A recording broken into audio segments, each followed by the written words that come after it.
Hey, I am here today with Brady Butler, and interestingly, we met through my YouTube channel. Well, he saw the YouTube channel, he saw Nexis AI, he joined Nexis AI, and now by now it might be about 2 months later, he's at what 20K and 16 clients.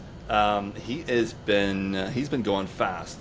So hey, Brady, I'm very glad to have you on here. Let's explore, well, kind of your background and dive into how you got it there, because obviously you have some experience from the past, because just anybody who's been in a completely different field won't be scaling that quickly. So I'm really excited to dive in and see what you have to share. So why don't you give us a little bit of a background of yourself here? Yeah, absolutely. Thank you. And this is totally unscripted, guys. So this is just like a, I told Jason when he asked me to do this to send over his questions. I haven't even had a chance to look through them, so you guys are getting it pretty raw. It's funny. I have been an entrepreneur for a long time. I like to tell people that I've been successful like over the last 2 years, and not just like successful in cash, but just in terms of knowing what I'm even doing as an entrepreneur as a whole. So long story short, I used to be a personal trainer. I have a degree in sports performance and fitness with a minor in entrepreneurship. I kind of I didn't know what I was doing when I was growing up. I always knew entrepreneurship was going to be part of it. And so I've been really lucky in that I've been able to like kind of dip my hands into a lot of different industries. I started off in personal training. I was able to build that personal training business up to a six-figure a year business. It was very hard. It required a lot of hours. I did a lot of training at 3 in the morning, 4 in the morning, 5 in the morning. Right. And so it was to me, it was a hard business, but it was really rewarding. And then, COVID hit, and just like everybody else, my world kind of got rocked. I was working at 3 different gyms in Colorado at the time. They all closed down. And so at that point, I kind of realized that like the whole world's going to end up going online. We had like 3 grand in our bank account. I got married to my wife the day before the courthouses shut down. I took $900 and I bought a camera, and I decided I'm going to figure out how to film content and make money online in the online space. Sorry, that was kind of condensed, but I didn't start off in digital entrepreneurship. It kind of found me, and I found it out of necessity. And so, yeah, once COVID hit, I really delved fully into digital marketing, film, and just learning how to create funnels that I could sell things through. So I had an online personal training business, and that was a very hard 6 figures, because I say hard because like it I had to do everything, right. I had to figure out how to do the marketing. I had to learn how to do ads. I had to learn how to stay on top of email communication, which is like really difficult when you're a guy who just shows up to the gym and like that's all it has. So yeah. That was like my first foray into figuring out digital business. But over the course, I think we made it my first 6 figures there in like 9 months. And we were doing like online group coaching funnels. So we would run some ads. I took a course on how to like run ads to a group, and so we would say, hey, learn how to cut out your alcohol habit in 6 weeks, or learn how to like lose 5 pounds in 4 weeks. And so I kind of just did that through the course of the year. Did really well, got a lot of clients. Didn't know how to fulfill very well. Felt like I was a crazy mess. Didn't actually know what I was doing. And so as I kind of at the same time realized like, marketing for myself was cool, but I could market for other businesses and probably make a lot more money. So Coach Brady Butler started to kind of die, and I had a different company called Vid to Rev, right? Which was like we did video marketing funnels for companies, and that was like I would show up to real estate offices, knock on the door, talk to every real estate agent, like, hey, are you doing funnels? Are you running ads? Do you have a landing page? Like, here's how you can drive more traffic using these videos. We would go to farmers markets, and me and my wife would carry around our camera just because some of the business owners there would be like, oh, you guys film content? And so we got some good clients that way. So like I have a lot of these stories of like having these businesses that are kind of in the trenches where like I'm just learning how to build a skill quickly, and then sell it and get other people results, right? So I think that like in terms of like the online space, for me, it's always been about like learning skills, learning how to get people results, and then doing it as quickly as possible. Fast forward now, I've had a couple of clients. I'll just lay out a couple of numbers. The most amount of ad spend we've ran in a single month has been $485,000. We've helped a client generate $2.5 million in that month. Last year in the financial space, we secured over $50 million in pipeline for financial advisors, firms, RIAs, all that kind of stuff. And all of it is on the backbone of knowing how to advertise, knowing how to communicate, understanding your audience, knowing their pain points, right? So I think that like all of us in the online space are getting fed the same stuff on how to market and how to grow our business. I'm finally to that point where I'm like, oh, it does work. You know, like all that stuff you hear, it does work. Yeah. It's just a matter of like kind of putting it together the right way. So, yeah. That's fascinating and a really good introduction, by the way. I appreciate you kind of expanding that a little bit. So you've said this previously, that your strength is kind of the media buying. How do you see that? So, okay, everybody, just for clarity, we're very much focused on AI voice, AI chat deployment here. And honestly, with Brady, it's mostly AI voice, I think, if not 100%, which we want to dive into a bit more of that later and how you're structuring that. But how much would you say, and how is the media buying experience that you have playing into this? Yeah, so I think for me, that was, first of all, I with media buying, I know I can get a guaranteed result. And that guaranteed result is traffic. So even though it costs more money, I've always had this belief, like if I have a good product, if I get it out to more people quicker, we're going to make more sales, right? And so I kind of just operating this business on that belief. I went from a media buying first strategy. You know, we advertised multiple different offers. Some of them weren't even for the AI voice. And then we found that the AI voice is really, like the AI in advertising is really kind of what's hitting right now. And so we kept going down that line of like copywriting and content creation until we found our winning ads now. But for me, I'm like, media buying is the easiest way to grow your business, because it's like if you can put $1 in and then get $3 to $5 back, like it's just a matter of how much can you put into the machine, right? So Yeah. I think the hard part for a lot of people, especially in the beginning, is like getting the money to put into the machine, and then on top of that, when you spend it and it's your money, I can tell you this: I ran a lot of campaigns for clients and have very minimal emotions, but the second it's your dollar, ooh, that dollar hurts to spend. Yeah. $100, no results, 200, 300. But it is the best way to scale because like you're going to find the audience that wants to buy, and as long as you're able to like make decisions quickly, you're going to have an advantage that people don't have who aren't able to run their own ads. That is fantastic. With that mindset, honestly, being able to, you can grow almost any business because there are people that are interested in the product. It's just knowing how to approach them and having the understanding of the media buying, of the copywriting of the ads and all that is very, very powerful. And so I want to dive into a little bit more in detail on how you're doing that with your AI voice in a bit here. But first of all, why don't we dive into when you started with AI voice now, which was around 2-ish months ago, maybe even a bit less. What was kind of your strategy on getting this going? Because as you say, you've scaled a couple of businesses by now, and obviously something like this wouldn't happen without some planning, and it would probably not happen without somebody helping you out on the back end for fulfillment or this or that. So walk us through a little bit on what your planning was and then how you've started implementing. Yeah. So like I said, we kind of ran this different because I personally learn. I know how to do automations. I know how to use HighLevel. I had been playing around with different AI voice tools like Vapey and so on and so forth. And when I found Assistable, I thought it was awesome. When I found Nexis, sorry. Honestly, it's the same thing. It's the same thing. But if you're gonna buy Nexis, Jason's in the But when I found it, I was like, wow, this is easy enough that like I'm like, can a monkey do it? Well, I don't know, but I can. So like that must mean a monkey can. And so to me, I'm like, it's easy enough that I'm comfortable to run ads and be this fulfillment layer until we get to a certain point, right?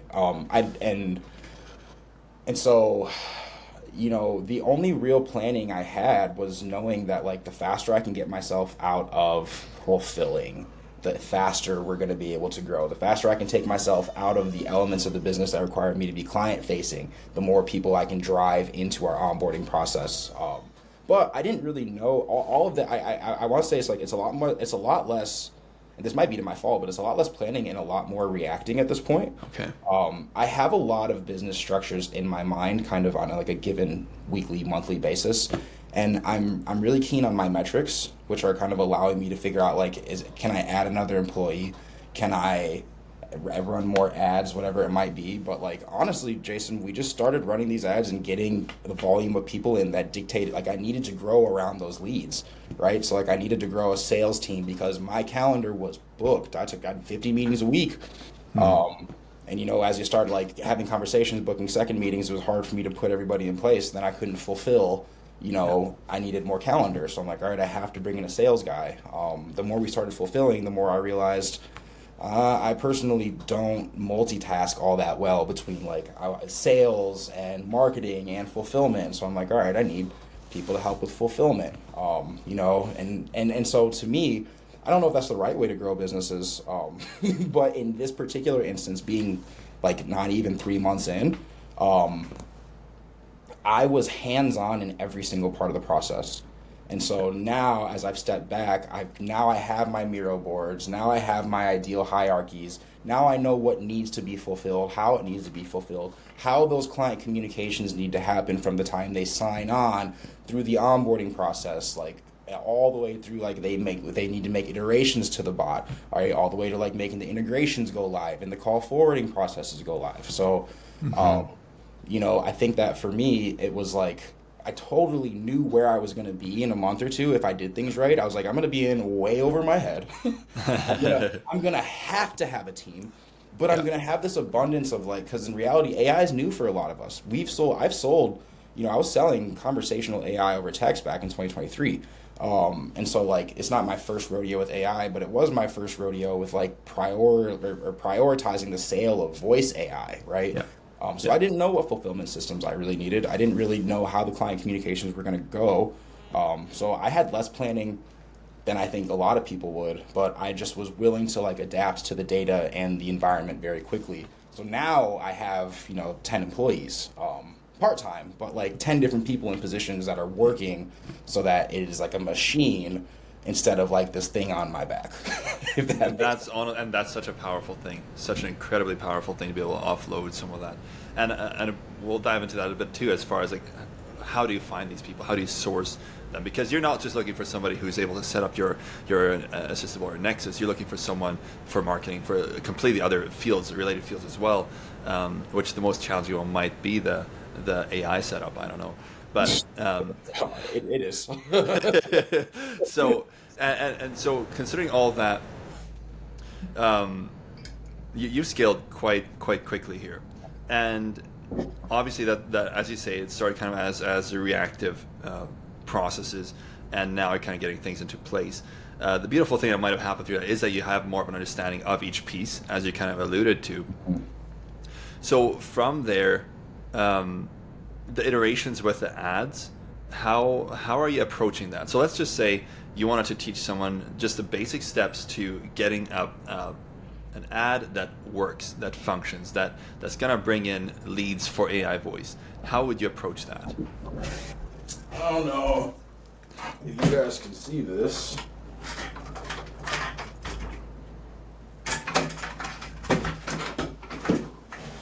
This might be worth it. Well, let's find out. I think it will be. If the curtain is currently blocking it a little bit, so it might be a little like Is because it? of the sunlight coming in. Give me 2 seconds. Sure.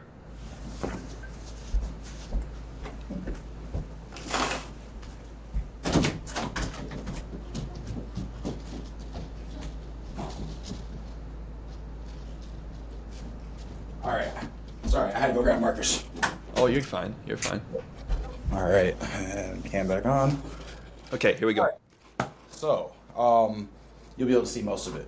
I'll come back here.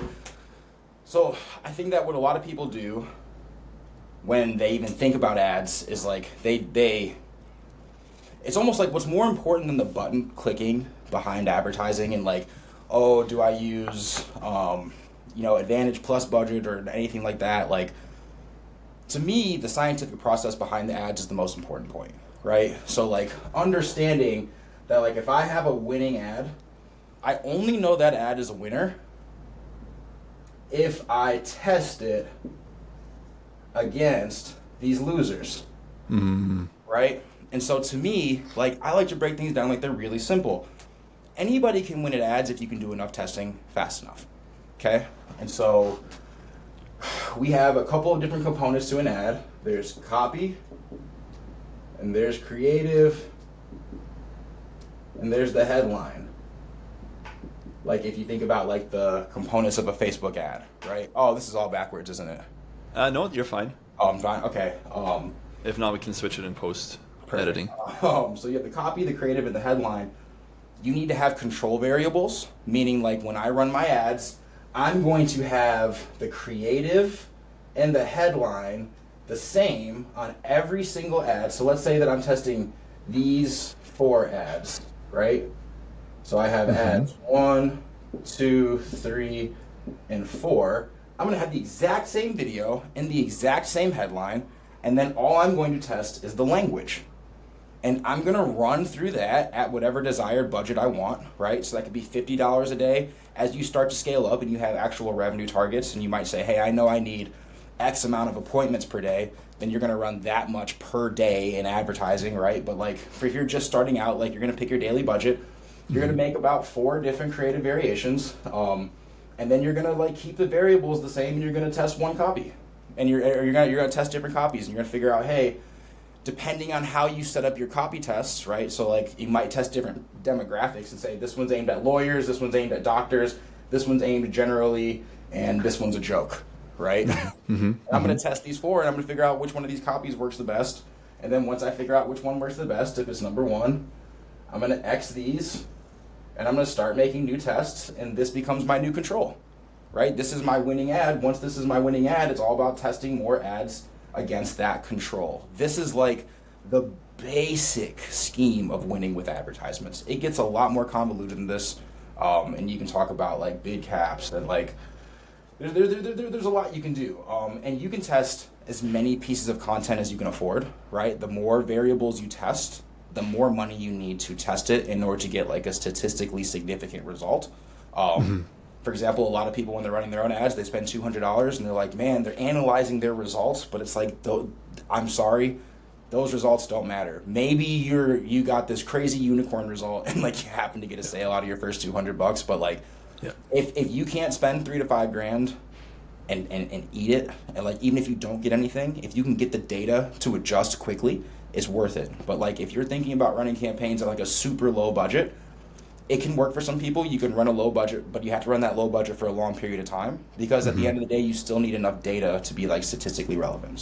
So give us a little bit of that. Like what time periods or how many, I don't know, impressions? How do you kind of measure at what point do I have enough data to know this is either a loser or a winner? Right, man. And this is where it gets this is where I'm like, do as I say, not as I do, right?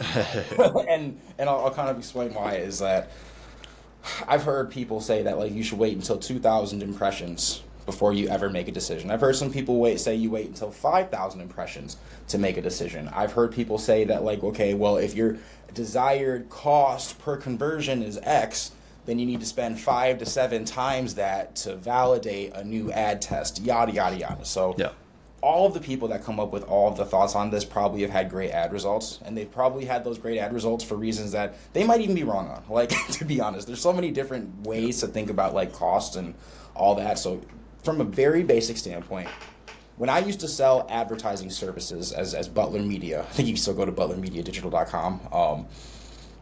I used to tell people that like we will not run ads at less than $50 a day. And the reason why, it was really because I just was finding that the people that barely have any, like the people that have the lowest budgets to spend also want the biggest results, right? So I started telling people like $50 and above because at that point we're spending about $1,500 a month. Like I just found that the decisions I was making on that much data were leading my clients towards better results than when they had less data than that. So $50 a day minimum. I think that, and again, you could talk about like, well, is it a low ticket offer, high ticket offer? But like, we're just speaking very general right now. So like, I like to say $50 and above. And then in terms of scaling it, I personally don't like to make jumps bigger than 20%. Back in the day, I've ran some ads where like, I just like, well, let's triple the budget. And what it'll do is it'll put that advertisement back in learning mode. I Yes. don't actually even know if that's still the case because like Facebook ads have changed so much over the years that like I kind of operate in these confines where like I'm Yeah. safe here, you know, I Yeah. don't want to go Yeah. too crazy. I know Uh, last year there was still something of that nature. Last year, beginning of the year, I don't know since then, but yeah. yeah, so like we won't increase by more than 15 or 20% at a time. Now, I would happily increase by 20% a day for as many days as I needed to get up to like a threshold or like a target budget. And then I calculate the biggest thing is like, and this is really big for like expectation setting when it comes to ads is like working your budget backwards from your goals, right? And actually knowing what metrics are gonna like, because if you're just running ads and you're like, I hope I get a client, I hope I get two clients, like Yeah. you aren't gonna have anything to like base your success on. Like, did I get that client for the right price? Is this Yeah. a client that I can get that's like, is this affordable for me as I scale and build my team? And so like for me, I'll just use me as an example. When I started this, I didn't want a cost per, and I'm kind of using facetious numbers here, I think, but like I didn't want a cost per boot call above $150. I wanted to keep it below. I think we're at like $60 right now, or something less than that. Really? So, yeah, That is incredible. yeah, and that's with all AI appointment setters. We don't have any humans doing appointment setting, which is cool. But Yeah. so if I wanted $150 cost per book call, and I assumed it was going to take 4 to 5 of those book calls in order for us to get a close, right? Now I know that I need to spend somewhere between $600 and $750 for a conversion at 2,500 to 3,500, whatever it is. And but that's how I set up my numbers so that I'm like, one, I don't get emotional about money, right? Like I allow the money to spend given the data points I knew I had to hit. I had to spend this much in order to validate. I had to make sure that I had this many, like at a significant amount of impressions. And then, sorry, not to keep going all over the place, but like when it comes to actually figuring out like making decisions between ads, like when is it okay to turn an ad off? I'll tell you this, I probably have winners that I've turned off because they weren't winning as much as the others. Does that make sense? And so that's where I'm like, do as I say, not as I do, because I personally am confident in looking at an ad and also understanding the types of meetings that were booked from that ad, right? Because I'll go back into my CRM and I'll see, okay, this variation led to 3 closes and 4 meetings, and this ad right here led to 6 meetings and 1 close. Maybe they both could get closes, but maybe I want to spend my money on the one that's going to get more right now. Yeah. Yeah, go ahead. No, I was just gonna say like that's also valuing your salesperson's time and your own time, right? If you're because now you're considering the time value as well, right? Something I learned a while ago is like you've got to protect your sales closers' times because there's nothing more demoralizing for them than like showing up to a booked appointment and having it be a no-show. You might find that one of your ads that gets a lot of leads at a super cheap cost is just producing a crap ton of no-shows, right? And so, again, it's like I'm not just to say this again. Like, what's great about media buying is like, if you're somebody who doesn't have a business, the fastest way to get to having a business is to put the dollars in to create all this data. Because as you get this data around your offer, all of a sudden a regular Joe Schmo like me can start talking like I got a business. And it's only because we have put the dollars in to like get the data to know exactly what to do. Like it's kind of led us to our decisions. Yeah. Now, when it comes to figuring out the initial types of copy to test, or the types of images or videos, like give us a little bit of insight into that. Okay. This I kind of like talking about. Some Okay. some people know what cool is. And I know that's going to sound weird, but I'm like, some people don't have this innate ability to look at an image or a video and be like, that's cool, that's sleek, that's attractive. And I think that that's one of those. So I watched a lot of cinema when I was a kid. I don't know. My mom was a car salesman. I've always been around. I'll actually say this straight up. This might help some people. I've always been around car stuff. My mom sold cars. Okay. And car people advertise everywhere on the radio, the paper, TV, and you can kind of glean some insights. I'll just tell you guys this. I think AI is sleek. I think that AI is like the sleek new thing. And so when I was thinking about sleek new things, the first thing that I thought about was like, cars are sleek. And not just any car, right? Like luxury brand cars. So like Lexus, Mercedes, all the way to like Ferrari, Lamborghini. I started looking at their websites. And I started just I was trying to figure out like how do I feel looking at their websites? Like this is the luxury item. This is like this thing. And so when I started doing hero flow marketing, there are a lot of people that have like our winning ad. I don't even know if it's 10 seconds long, and it has like I guess you could call it 4 sentences, but it's like four little words, word. It's so simple. It's so simple. But the music and the like when it was finished, I was like, that looks sleek. It's just Mm. like a cool thing. It almost seems cinematic. I used Kling AI to make the video, right? We didn't have a team make it. Um, and so for me, the whole premise was like, I want this to stop traffic. I want this to be cool. I want this to have some music. I want this to have some movement in here so people feel they're like, what is this robot doing in this video ad? And anybody can look up our ads on Facebook ad library and see what we're running. So like, go check it out, compare it to your friends. What you'll notice is that we don't use ads to sell features. We understanding that like ads are there to bring people in the front end, right? Selling kind of happens in the back end. And so like you don't want to spend so much time trying to sell that you turn people off, right? You want to just intrigue as many people as possible in through that front end. So how do you make copy? How do you go out and find examples of crap that you think is cool, of images, of visuals, of references? Because for whatever reasons you think that those are cool, I can guarantee you that somebody else also kind of resonates with that. Like, and so like it sounds weird, but like start finding cool things. It sounds we've run ads with like sound effects and like long VSL style ads with all the so like I think that like when it comes to making creative, one, use videos. They do work better. A lot of people will tell you you can test photos and whatever. They're gonna lose the guy with the better video. And then with copy, pain points and audience, right? Like those are the big things in my head. Like some of the copy is going to hit more on pain points because that's going to kind of hit your audience that's really close to purchasing because they're experiencing them all.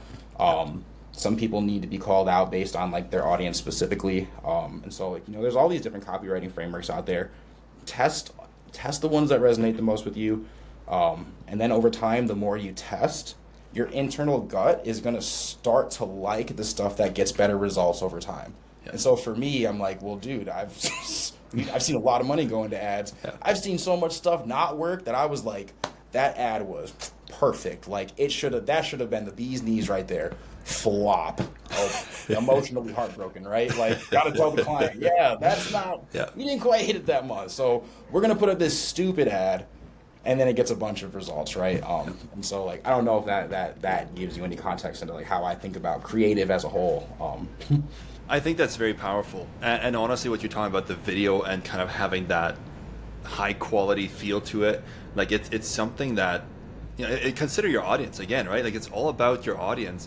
So if you consider what's going to catch their attention? Is it some random, funny, weird video? That's maybe that might catch their attention, but is it actually going to add any sense of, like, I don't know, some enterprise tool that they might actually want to trust, or is it going to be something that just grabs their attention and then it's like, I wouldn't trust them with my money, right? Like you want to kind of keep your audience in mind even in that perspective. From my perspective, and I think that goes same as you're saying, it goes into the copy, the headlines, everything, right? Like consider the audience. So.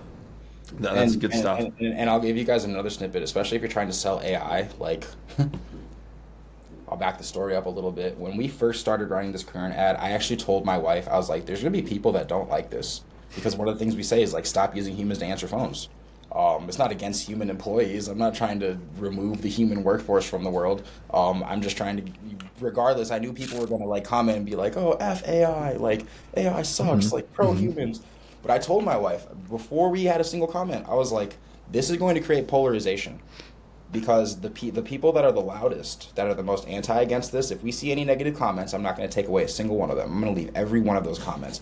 And they're going to build more negative comments. They're going to build more negative comments until we start to get the champions.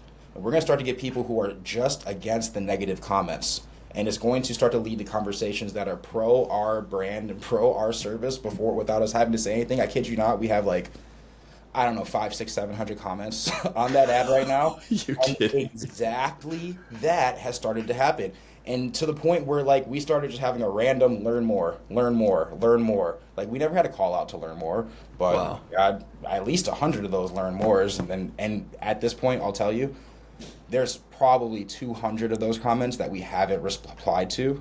But once we do, it'll teach the algorithm, right? Like, it'll just keep on feeding us that engagement. And so when you're thinking about how do you just get the most people interested in your brand, that's what ads are, right? From the comments. And so it's, I don't know. It's kind of an art. It's like it's cool with AI right now because we can all be a little bit provocative. Like it's trendy, it's scary, it's a huge wave. Some people are scared, some people are like ready to fully embrace it. Some people are so against it. So I have one good ad. It sounds crazy in my head. I think I have 1,000 other good ads for AI in every industry that we could start running. Nice. Yeah. But Yeah. you gotta have dollars, right? Hey, you gotta build up to it, right? Exactly. But you got a very, very good start here in the first couple of months. And so I got another one or two questions on that. So how much would you trust and recommend using GPT or some AI to help with the writing of the content for the copy for the ads? Is it kind of a good brainstorming mechanism that you use it as, or was it something you'd trust with final output as well? No, I think it. So I want to say one, you can trust it a lot. And you can trust it a lot because again, the person that tests the most wins. I've often told my friends like sometimes my goal is like I want to be a sniper. Like I just want to like I want to make the one ad that just wins. And I'll be honest, the ad that's winning right now is literally our first iteration, our first copy. I have a different process where a lot of times I write out like this skeleton of the ad because I have thoughts about it. Like I have genuine thoughts. And something that we have to be careful with ChatGPT is like it's kind of it's like a yes man. Like it's designed to like give you answers that kind of make you feel good. And so like but between a normal person and ChatGPT, it's almost like you can get in kind of this like I'm trying to think of like an appropriate way to say it. You can kind of get into this cycle of just like yes manning with each other and like, oh, that's a great ad, that's a great ad. And so you won't even realize that you stopped actually thinking about the ad and you started just like thinking about the response ChatGPT is giving you. Like, do I like this response? And so for me, because I want to keep my mind kind of fresh and I also know that I do have the best ideas, like as a human, not like me personally, but like some of the best ideas do have to come out of my mind. I like to make sure I write as much of that skeleton out as I can. Then me and ChatGPT can go to town. We can make different variations of it. We can change the language styles. We can put different pieces of it in different spots. And like by the end, it might not even look like my writing. But it has to start. It's like the difference between starting with ChatGPT's skeleton ideas or starting with my own. And so I think it's really important that like at your core, you do know what it is you're like. You have to be able to define your own hypotheses within your copy. Like I thought that talking to people this way would elicit this result because of this, right? And when a lot of people are like, literally will go to ChatGPT like, hey Chat, I have this ad, write this ad for this company, whatever. Yeah. And it works sometimes. It still works because ChatGPT, like, but and so I'm not one of those like purists that's like, no, write your own. I'm like, dude, whatever gets dollars. I got a wife with a kid and I got another on the way. So like, if There we go. Yeah, yeah. I was also in like English AP classes in high school. Like I did a lot of bad in school, but like one of the only things I was kind of decent at was writing. And so like it happens to be one of my strong suits. If writing's not your strong suit, AI just leveled the playing field. So like it's a great way to like and if you especially like if you let's say you suck at copywriting, like good, just supply the budget to the copy that ChatGPT runs and test it so that the numbers tell you if all of them suck. But number 2 sucks a little worse than number 3. You got to control, run more tests, right? Yeah. So that's how. I think that's fantastic advice on that. And like for myself, I am not a good writer. Like I till about 2 years ago, I sucked at writing. Like if I had to write, I read a lot of your stuff, so like even just like a little paragraph, it would I would take so long to write something out of it. It would be something that would be displayed anywhere. And so I with time working on it and stuff like that, it's you get better at it, right? But having GPT to just kind of help out is very powerful. And so I think what you're saying is fantastic. Like think it through, like actually put your own mind to it, and if you feel like you don't come up with good ideas, at least try to stretch GPT to some other unknown regions that you might not have thought of, or that the GPT wouldn't come up with on the initial part, right? I think it comes down to so much the prompting as well, where if you just say, hey, write this ad, it's just going to try to come up with the simplest, most basic thing, right? But if you're like, give me like 50 different, types of ad copy, like ideas, and then from there kind of expand it, find what's the most eye-catching, which one works best, and then from there bring it further, like that can be so powerful. But I think having your own thoughts to that anybody can speak, right? And so if you can speak, you just press the little microphone button and you put your own thoughts in there. That's going to be such a good start already to get going from.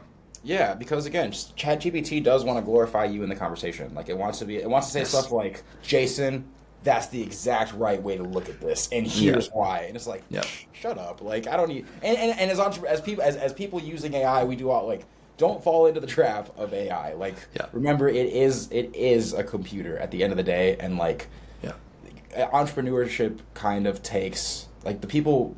I don't know. There's a cognitive element that like I do see a lot of people, and I'll tell you how I know it's happening is because when I look at a lot of other people's ads for this, I'm like, man, there's so much room to win in this ad space that I'm kind of shocked that people are running the ads they are. But I also know that like this is trendy enough that even bad ads are probably winning right now. Yeah. Right. And so if you're good at ads and if you care about some of that content, there's a lot of room to win here. There's a lot of angles that you kind of see the wave like of advertisers and AI are all kind of going this way. I'll leave that before I give you guys all my ideas. Yeah, exactly. No, very, very powerful. And one of the things I've loved recently is the research thing. Like you can have it research, deep research, right? Mm-hmm. And with that, to analyze the market, like what are the pain points of the market? And then from there, now use that information to come up with the best headlines for stuff. Right now, I'm not talking so much about, well, I guess we are talking about ads here, but one of the powerful cases I saw this working in was for a year-long email nurture sequence. And this was in an industry I had almost no idea about. And so I told it, hey, do the research and come up with these emails. And I was just blown away by how good it was in both variety of ideas and things to address, at the same time how deep it was, right? So it was just very, very good, and I think there's just so much power with that. But anyway, hey, let's move on to the next thing here. I'll go down that rabbit hole too, but we'll keep it moving. No, if you have something to add, by all means. No, ChatGPT is good. Like I said, I call it the great equalizer. Like I can't even tell you how many. We just signed up. I've had the opportunity to work with so many companies in the last 2 years because AI has given me the confidence that I can build systems that leverage knowledge of these industries that I've otherwise have no experiences in. Like we even have clients who will ask us like, well, have you worked with one of these companies specifically? And we can confidently say to them, absolutely not. We don't need experience there because AI knows more than, honestly, you probably do about your business, right? So it's allowed us to like close clients on the basis of like, man, this thing knows a lot, and so like it's no longer just business anymore. We're all doing AI business, right? And it's a whole different. As a guy that used to knock on doors, do cold calls, like put on demonstrations, do lunch and learns, like I did more work for free than I ever got paid for. So much work. AI is changing everything. So guys like me are quite happy with. I know the world's changing quickly, but I don't know. I've worked pretty hard, man. I'm all right for AI to come in here and right. Yeah, give you a little bit of a hand. On the next question. Sorry. So now, how does this go when it comes to? So you have the Facebook ad. What's your preferred, or maybe what are you seeing currently work? You have the ad. Do you go to a landing page? Where are you converting the client? Is it VSL? What are you doing? So simply put, like they want to test. All right, a little more insider knowledge. Man, I got to make some sales before you blow up, Jason, because these are. hey, you don't have to share anything you don't want to share. So. No, look, it's an open market, right? Like there's money out here for all of us. I think that what works the most effective is to let the consumer test the product that they want to buy. And so like I want them to, they can't even get on our calendar until they talk to our AI employee, which was our AI voice. Her name's Hannah. I tell people like Hannah's my favorite employee. She shows up every day ready to take calls with a smile on her face, man. She books appointments. And people get to us after having had that conversation like, man, I just loved talking to Hannah. I was asking her all sorts of questions. I love like how dynamic it was. And so like I do so much less selling because we filter people through that AI employee experience. So we have the Facebook ad right after they fill out, and we do Facebook form leads. We don't even run straight to a landing page because those leads were more expensive and not actually generating us like a significantly more qualified lead. And honestly, vice versa, a lot of these business owners, it's easier for them to just autofill their information and get to the next step. So like whereas Facebook form leads might not work if there's like more steps they need to take, for us, once they submit that form, one, our AI is going to make the outbound call in 10 seconds or whatever. And then the only landing page they can go, they can like click. And so what we say is like, hey, go to our landing page. If it's after hours, and then like click to call. So we have a little like click to call, they can call the AI, and then otherwise our AI outbound's going out at 8 a.m. to 8 p.m. 6 p.m., not 8 p.m. 8 p.m. to 8 a.m. to 6 p.m. There we go, yeah. With the legal hours, I guess. Legal hours for all entities watching. So yeah, we found that like we've had a lot of people that say, I just appreciate the fact that you guys actually let us talk to it.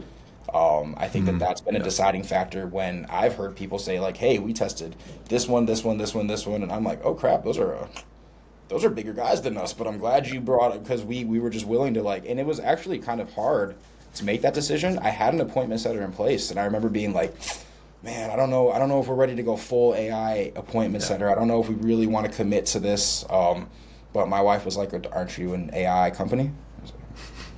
I was gonna say she's smart. She's a summa cum laude in the household. So there we go. We went for it, and that's been like I think the biggest game changer in our funnel is like we have a consistent performance between like 25 and 40% on any given week for leads to appointments booked.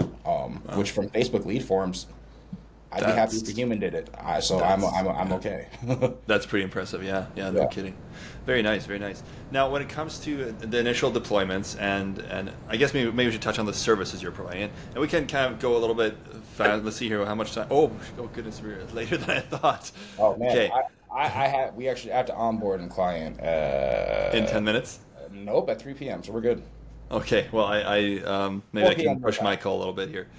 Do you mind just very quickly touching on on a couple of pieces here? So, the services you're providing, what is it? Is it, do you do any? We kind of touched on it a little bit, but AI voice mainly like IVR replacements, like auto attendant replacements. Kind of what are you doing? Yeah, I like to think of it like kind of like receptionist replacement. And so like we have the AI voice. One of the things that we also like offer are like CRM integrations. So we're willing to integrate it with Salesforce, HubSpot, right? Because we can kind of do a two-way sync between Go HighLevel and theirs, so we can make sure if the contact field updates here, blah, blah, blah. Makes it seem like the AI is interacting with their customer data.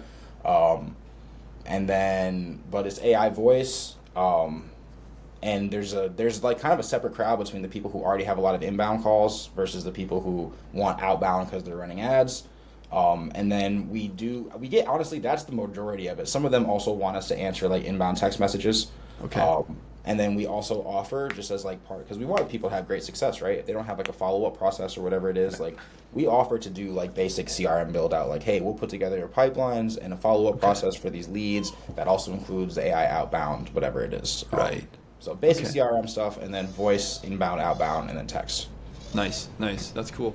And then from there, so when you started building this out, obviously you need a team to be able to build out these CRMs. You need to implement the AI and to handle sales a lot. How did you get started with that? Did you have people you knew from beforehand that you hired back, or did you find a new team members, VAs? What are you doing? Yeah, so what I did, again, not sure. I actually, I'll tell you, I have 3 different VAs right now, and they all come from different places. So like one of them is a relationship with somebody that I had on LinkedIn, and he had a VA firm. So I'm like, all right, let's test one of his VAs. Somebody I found in Facebook groups after I made an anonymous post, like, hey, like post your work down below. I'm looking to hire somebody on.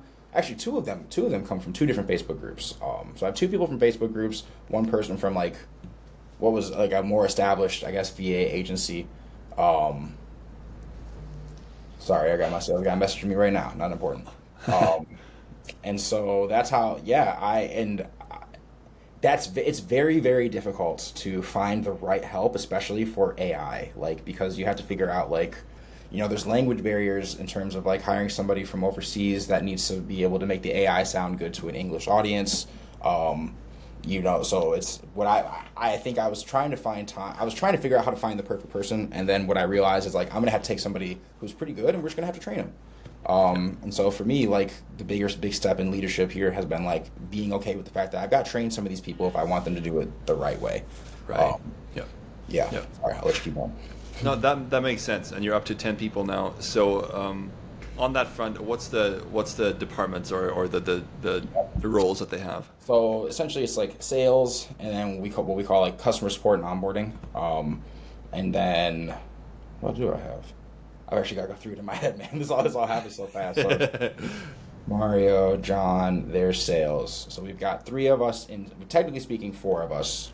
We'll say four of us right now in sales. Four of us.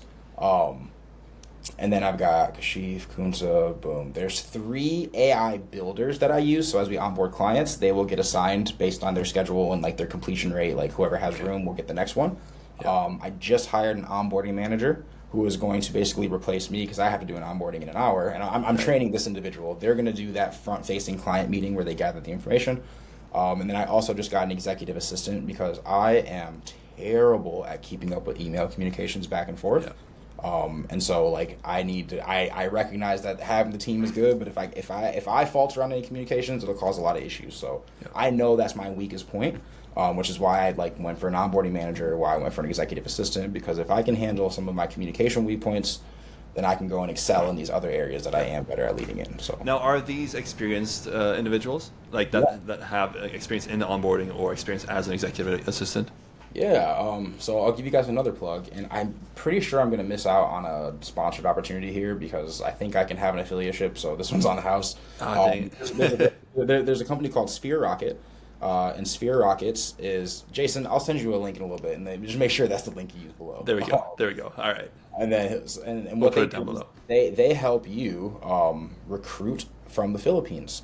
And what's been really cool about this experience is one, understanding the difference in economy, right? Because I'm like, I can actually pay somebody a great amount for great living in the Philippines. I was not super aware of how do you pay people like $6 an hour or $5? Like something about that seems like I'm extorting somebody, but you kind of talk to these individuals and you learn like, they're like, no, you're about to get me the exact place I want to live. I work remote. I don't have to travel these sketchy roads to somewhere I don't want to go. I live in the middle of downtown. It's awesome, right? Like, so I'm like, they help you go through the entire experience so you really learn the quality of the people you're working with. And those people over there have college degrees. I've hired 2 people. Each one of them has a minimum of 5 years of corporate experience, right?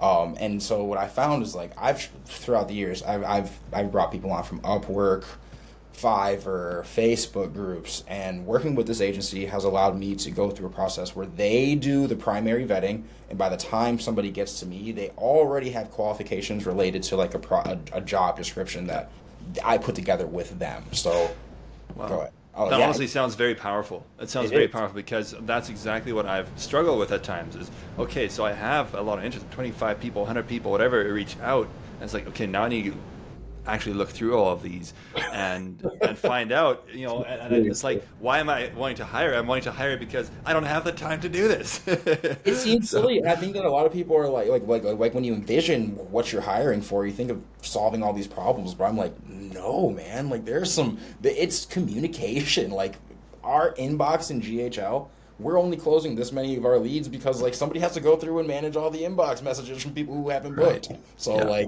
there's all of these are super important, and especially for a guy like you, like Jason, people are gonna love your stuff, man. Like, I've always been afraid of VAs, just the works. I've always associated them with like lower quality work or like basic admin tasks. But no, with this agency, I found some people that are like, their English is as good as my English. They understand what's going on, and I'm like, they are not they are just a normal human being. They just live somewhere different, and they have a different set of economies that they play in, and they're great team members. So that's incredible. Yeah. Training. Sorry, I'm kind of like almost pushing this along because I actually have a call I need to get on 4 minutes here. So, man, now I just lost the train of thought here. Yeah, cool. So. If we close this down here now, is there anything you want to share before we end this video here, this podcast? This is the time to win right now. I'll tell you what. I've been around for crypto going up. I've been around. I've seen these ebbs and flows in markets, and this is a market that you do want to be a part of right now. And it is so accessible. And the cool thing about it is that AI makes it easier to sell AI on all fronts. And so there are people out there that are leveraging AI 1,000 times better than me, but they're probably making less money because they're not willing to put their money where their mouth is and like invest in themselves and do things like run advertisements and like play a risky ball game. So If you don't have money for ads, figure out how to get it as quickly as possible. Sell some big old go high level packages to business owners for 10 grand, and then go put 3 of that into some ads and get some clients. Like, Yep. start the process. The faster you get to ads, the faster you will have a business. You can play the organic game if you're awesome, but if you're not, if you're a regular guy, get to ads and sell AI. I don't know what else to say. That's Awesome. That's awesome. And I'll just add another thing here that you said before we hit record. That was that I asked you if you scaled multiple businesses. I asked you something in that regard. And you're like, well, at least I'm a guy who's failed a lot. And honestly, I think that's a very powerful thing because you don't really learn without failing. So just get over it. Get that done. Get that failing part out of the way, and then you can succeed, right? Yeah. So yeah, huge. I'm all huge. for that. Fail as fast as possible. The place you want to be is on the other side of failure. It's just all of your feelings that make you afraid of that hill. But like, man, sometimes at a certain point, you will just relish the opportunity to fail in new ways.